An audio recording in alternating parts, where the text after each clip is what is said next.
Ẹ káàbọ̀ sí ẹ̀kọ́ kíkà ojoojúmọ́ ti ìjọ ẹ̀dá titun. Òní ọjọ́ kejì oṣù kẹsàn-án ọdún 2025.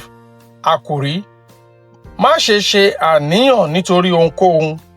Ìwé orin 644. Mo fi gbogbo rẹ̀ fún Jésù.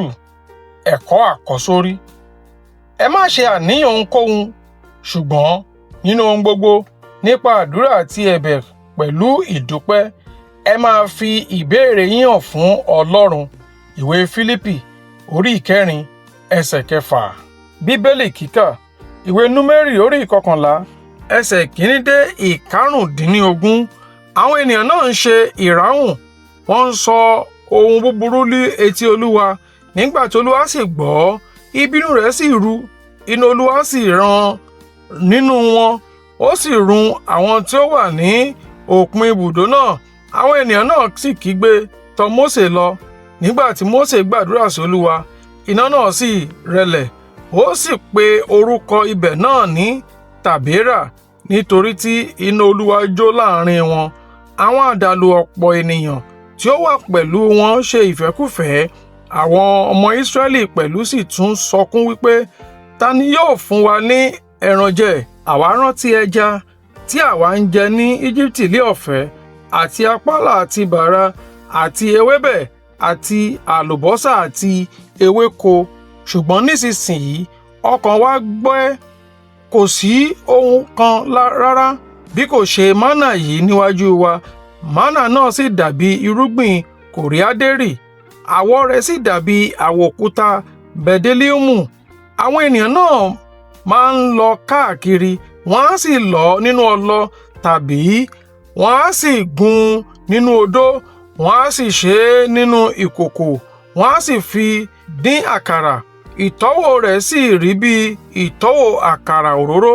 Nígbà tí ìrì bá sì sẹ̀ sí ibùdó lé òru, mánà á bọ́ sí i. Nígbà náà ni Mósè gbọ́. Àwọn ènìyàn ń sọkún ní ìdílé wọn, olúkúlùkù lé ẹnu ọ̀nà àgọ́ tirẹ̀. Ìbínú Olúwa sì ru sí wọn gidigidi, ó sì búra lójú Mósè. Mósè sì wí fún Olúwa pé, nítorí kí ni ìwọ fi ń pọ́n ìránṣẹ́ rẹ lójú? Nítorí kí lèmi kò sì ṣe rí oore ọ̀fẹ́ lé ojú rẹ, tí ìwọ fi di ẹrù gbogbo ènìyàn yìí lé mi? Ìṣe mi ló lóyún gbogbo ènìyàn yìí, ìṣe mi ló bí wọn, tí ìwọ fi wí fún mi pé, máa gbé wọn lọ lé ọkàn àyà rẹ, bí bàbá ti ń gbé ọmọ mú sí ilẹ̀ tí ìwọ ti búra fún àwọn bàbá wọn. Níbo lé èmi ó gbé ti mú ẹran wá fi fún gbogbo ènìyàn yìí? Nítorí tí wọ́n ń sọkún sí mi wípé, fún wa ní ẹran kí àwa kí ó jẹ. Èmi nìkan kò lè rú gbogbo àwọn ènìyàn yìí, nítorí tí wọ́n wúwo jù fún mi.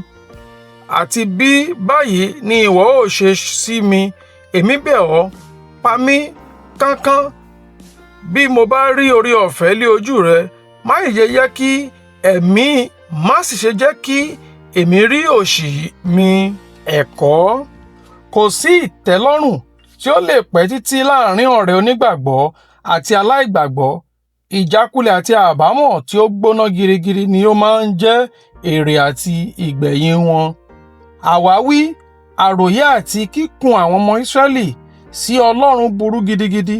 Ọlọ́run sì rán iná láti run wọ́n. Nítòótọ́, Mósè bẹ̀bẹ̀ fún wọn lọ́gán, èyí ni ó sì pa iná náà. Àgùntàn dúdú mú àbàwọ́n bá agbo àgùntàn. Àwọn àdàlù ènìyàn tí wọ́n bá wọn jáde láti Íjíbítì ń sọkún fún oúnjẹ. Àwọn ọmọ Ísírẹ́lì pẹ̀lú sì darapọ̀ láti pohùn réré ẹkún sí Olúwa. Wọ́n tàbùkù Ọlọ́run, ẹnu àti ètè wọn sì kéré ìpèsè Ọlọ́run ní ti mánà nínú aginjù. Àwọn ọmọ Ísírẹ́lì pẹ̀lú ń pòǹgbẹ oúnjẹ ìsìnrú tí wọ́n ń jẹ ní oko ẹrú. Èyí jẹ́ títàbùkù ọlá Ọlọ́run, ẹni tó mú wọn kúrò ní oko ẹrú. Sísìnrú àti òmìnira yàtọ̀ sí ara wọn gidigidi.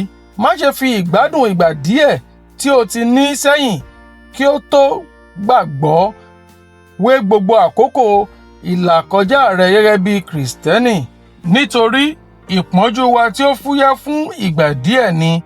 Ìwé Kọ́ríńtì kejì orí ìkẹrin ẹsẹ̀ kẹtàdínlógún.